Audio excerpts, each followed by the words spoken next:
अश्विन कृष्ण पक्षातील त्रयोदशीच्या दिवशी धनत्रयोदशीचा सण साजरा केला जातो. हा दिवाळीचा पहिला दिवस असून सुख समृद्धी, आरोग्य आणि आयुष्यवाढीचा उत्सव मानला जातो. एका वेळी वैवस्वत मन्वंतरात हेम नावाचा एक अत्यंत धर्मनिष्ठ राजा होता. तो सत्यनिष्ठ, प्रजापालक आणि आपल्या प्रजेसाठी पिता समान होता. परंतु त्याच्या भाग्यात एक शोकांतिका दडलेली होती. त्याला अकाली मृत्यू येणार होता. एके दिवशी यमराजाचे दूत राजाच्या प्राणासाठी आले. त्यावेळी राजाची पत्नी अत्यंत शहाणी, धर्मपरायण आणि पतिव्रता होती. तिला आपल्या पतीच्या आयुष्याला संकट आहे हे समजले. ती त्वरित एका ज्योतिषीकडे गेली. त्याने सांगितले, आज संध्याकाळी यमदूत तुझ्या पतीचे प्राण घेण्यासाठी येतील. पत्नीने ठरवले की ती कोणत्याही परिस्थितीत पतीचे रक्षण करेल. तिने घराचा दरवाजा बंद करून त्या जागेभोवती सोन्याचे दिवे लावले. दारी तिने भरपूर सोने चांदीच्या वस्तू, रत्ने आणि मौल्यवान नाणी ठेवली. त्या दिव्यांच्या प्रकाशाने संपूर्ण राजवाडा उजळून निघाला.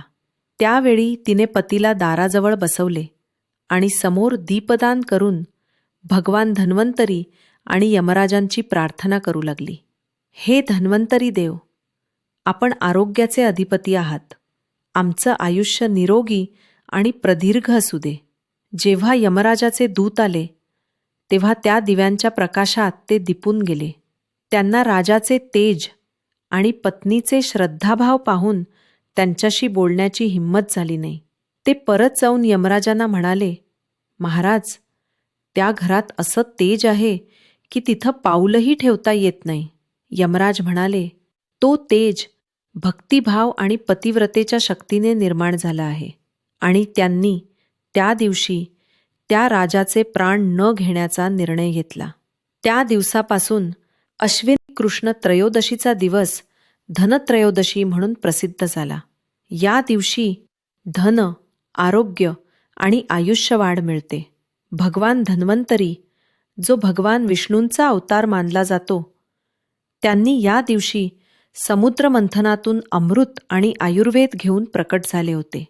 तात्पर्य: धनत्रयोदशी आपल्याला शिकवते की श्रद्धा, भक्ती आणि पतिव्रतेचा संकल्प यांमधून मृत्यूलाही टाळता येते.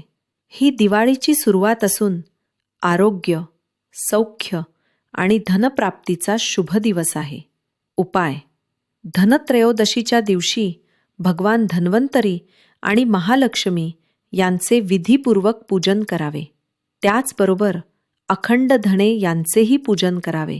त्या दिवशी श्रद्धेने धणे खाणे अत्यंत शुभ मानले जाते. हे धणे धन, आरोग्य आणि समृद्धीचे प्रतीक मानले जाते. या दिवशी केलं जाणारं पूजन आणि धणे सेवन घरात आरोग्य, सौख्य आणि अखंड समृद्धी वाढवते. धनत्रयोदशीच्या दिवशी श्रद्धा आणि भक्तिभावाने यमदीपदान करावे. ओम धन्वंतरये नमः. ओम श्रीं महालक्ष्म्यै नमः.